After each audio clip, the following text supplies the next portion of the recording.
North Dakota incident, that was Minot Air Force Base, North Dakota, which happened in August of 1966. Very similar UFOs sighted over missile silos. And also a UFO incident that was investigated by the Air Force immediately after our incident within a week. I'm willing to testify to the truth of all these matters that I've spoken about this in front of Congress under oath. Thank you.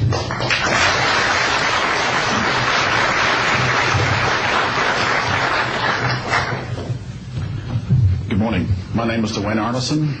I served 26 years as a communication electronics officer in the U.S. Air Force, all over the world, including Vietnam. I was lucky to be selected to be commander of 3 different units in the Air Force. I held the top secret SCI TK clearance, and for those who know, it is slightly above top secret. I retired in 1986 as a colonel at Wright-Patterson Air Force Base in Ohio. I would like to relate about 3 different experiences, if you will, that relate to UFOs. As a young lieutenant over in Germany, at Ramstein Air Base, Germany, back in the early 60s, I was in charge of the cryptographic center. I had a top secret crypto clearance at that time, and I can clearly recall seeing a message that went through my crypto center which said that a UFO had crashed on the island of Spitsbergen, Norway, and the team of scientists were coming to investigate it. Going forward to the 1967 time frame, I was assigned to the 28th Air Division at Great Falls, Montana, and I was the officer in charge of the communications center there. Also, I was a top secret control officer for the division. I had a crypto account. I was an account custodian, and I also passed out nuclear launch authenticators. During that time, I can recall seeing a message come through that communications center which said, basically what Bob was just got through talking about, is that a UFO was seen near the missile silos and the missiles were deactivated.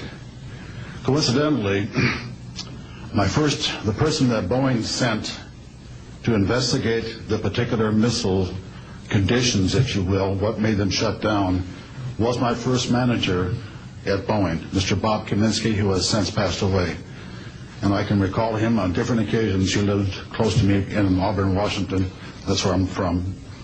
And he said, Arnie, he says, those missiles were perfectly clean. That was the result. So then one last incident concerned when I was as a commander of the unit in Great Falls, or in Castle Air Force Station, Maine. I had contacts with the security police at Loring Air Force Base, and they told about UFOs that were seen near the nuclear weapon storage areas on Loring Air Force Base. And I'd be glad to testify to Congress that this is absolutely the truth. Thank you.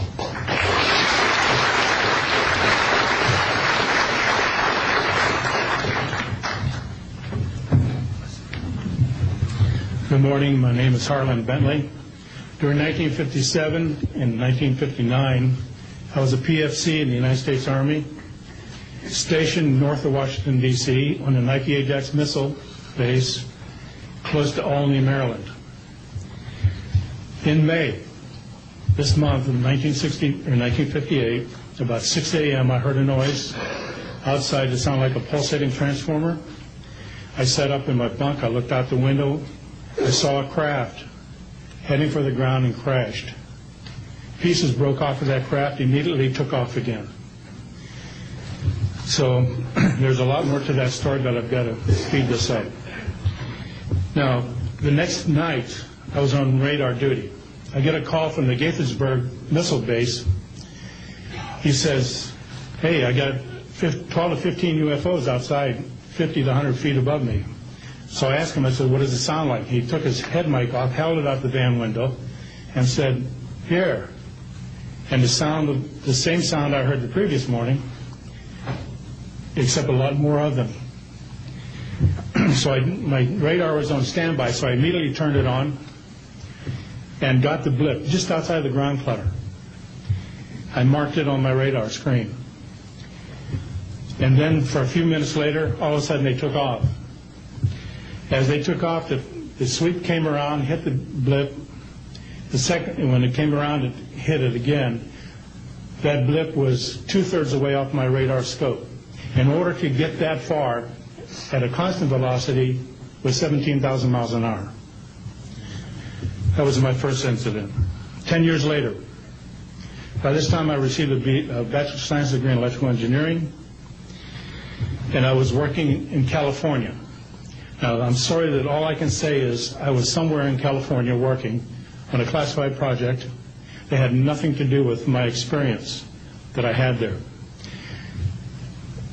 As I was working, and it was like 2 or 3 in the morning, California time, I heard a Houston astronaut communication link, comlink. I didn't pay much attention to it until I heard the word bogey. Of course, my ears picked up immediately. An unidentified flying object of some sort, whether it's a craft, meteorite, or whatever, was on a collision course with that module going to loop around the moon. So basically, I listened for some time, and then I stopped and went back to work. And then I heard, there they go. In the astronaut world, for some of you may or may not know this, there's a term called green turtle. And it used to be, I don't know if it is today or not, but it used to be is you're not allowed to use profanity over the net. And the first person that does that, whoever hears it first and says green turtle, that astronaut's got to buy that man and his entire family a dinner at the most expensive place at Cape Canaveral. Well, to end this real quick, one of them said, damn, they went off, the UFOs took off. He says, damn, that's fast. And somebody yelled, green turtle. And then he said another word, a synonym to crap. And then somebody else yelled, green turtle. And you could see him grit his teeth, because now he had to buy 2 expensive meals.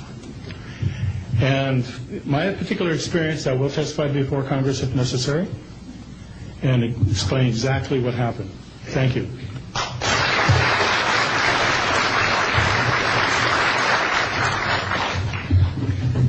My name is John Maynard. I'm a retired Army. I retired as Sergeant First Class. For my entire 21 years of service, I held a top secret clearance. Compartmentalized at times to as high as TK, Omni, Crypto, and others. I had access to very, very sensitive documents. My testimony is basically 2-pronged. One, I retired from DIA in 1980. And when as an administrator, you take over an office, you take over everything and you sign for everything. And I signed for well over 2,000 documents. In order to sign and inventory those things, you have to read them. Not word for word, but basically I went through every document to make sure that it was complete. It was there, as they told me, that when I turned my charge over to the next person, those same documents were there. So I got quite a good knowledge of what was going on in those documents, and believe me, there are many, many different references to UFOs. There was also NPIC pictures that shows that it was targeted objects that were casing around. Now, I worked on the SALT 1 and SALT 2 areas for the office that I worked in. So we were taking pictures all the time for verification of nuclear disarmament. And there were some objects in those pictures that didn't belong there. The second prong to this whole thing is that a lot of people talk about conspiracies over a shadow government. I'm willing to testify before Congress that these black operations do exist. I nearly became part of it. But I saw the light, I think. Or was it? And I got out. And that's it. We have to disclose what we know. And I am willing to testify before Congress under oath, or before any other organization, that what I witnessed was true.